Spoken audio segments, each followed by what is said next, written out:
une jeunesse citoyenne pour un environnement vert. Dans sa lutte contre la dégradation de l'environnement, l'ONG Protection Filles-Femmes de Guinée a lancé sa campagne de sensibilisation ce dimanche 4 août. C'est la forêt de Demoudoula dans la commune de Ratoma qui a abrité cette cérémonie. 60 plantes étaient à l'ordre du jour pour être plantées.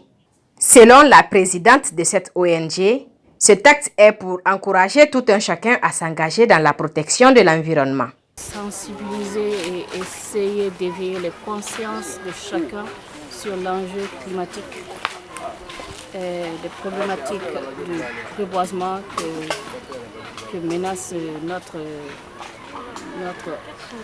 pays. Au-delà de sa lutte contre les violences basées sur le genre, la promotion et la valorisation de la gente féminine, l'ONG Protection Filles-Femmes de Guinée s'engage dans la protection de l'environnement. Pour son consultant, on devrait se focaliser beaucoup sur une approche que moi j'appelle ici approche communautaire. Autrement dit, c'est quoi? Quand nous venons ici par exemple pour reboiser, il ne faudrait pas que nous venions seulement pour implanter ici vraiment des plantes et puis nous partons, nous rentrons. Il faudrait faire des trucs s'il faut en amont, c'est-à-dire passer par là, la communauté, passer par les communautés.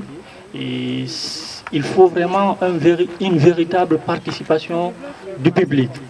Comme pour vous dire que si par exemple vous venez ici, vous voulez reboiser, vous n'associez pas ici les communautés, il n'y aura pas une sorte de suivi.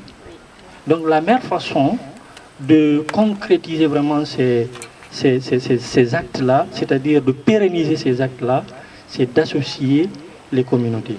Pour, s'il faut, une façon de les faire comprendre que ça c'est d'abord dans leur intérêt, avant que ça ne soit vraiment à l'échelle, s'il faut, mondiale. Et la meilleure façon de le faire, c'est de les associer. Par exemple, si nous organisons une sorte de brainstorming ici, il faut donner la parole vraiment à tout un chacun pour que chacun puisse s'exprimer et s'il faut donner des solutions. Parce qu'il y a ces solutions qui proviennent ici vraiment des communautés dont on ne considère pas de foi.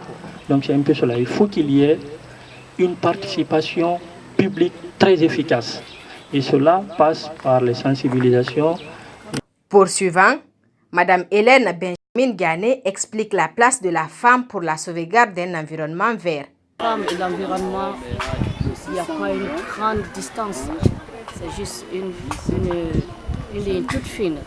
Parce qu'il n'y a pas environnement sans femme, il n'y a pas de développement sans femme. Et l'environnement est lié au développement.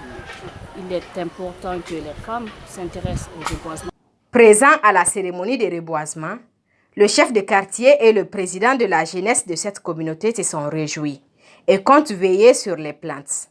Nous remercions les autorités et l'ONG qui a eu l'initiative par rapport à ce projet dans notre quartier. Parce que la commune de Ratoma, il y a 34 quartiers.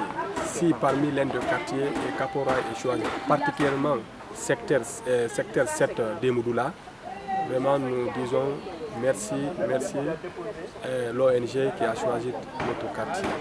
Nous allons essayer de surveiller parce que même si nous plantons et que les autorités font d'eau et que nous qui sommes là à côté, nous ne surveillons pas, ça va détruire aussi.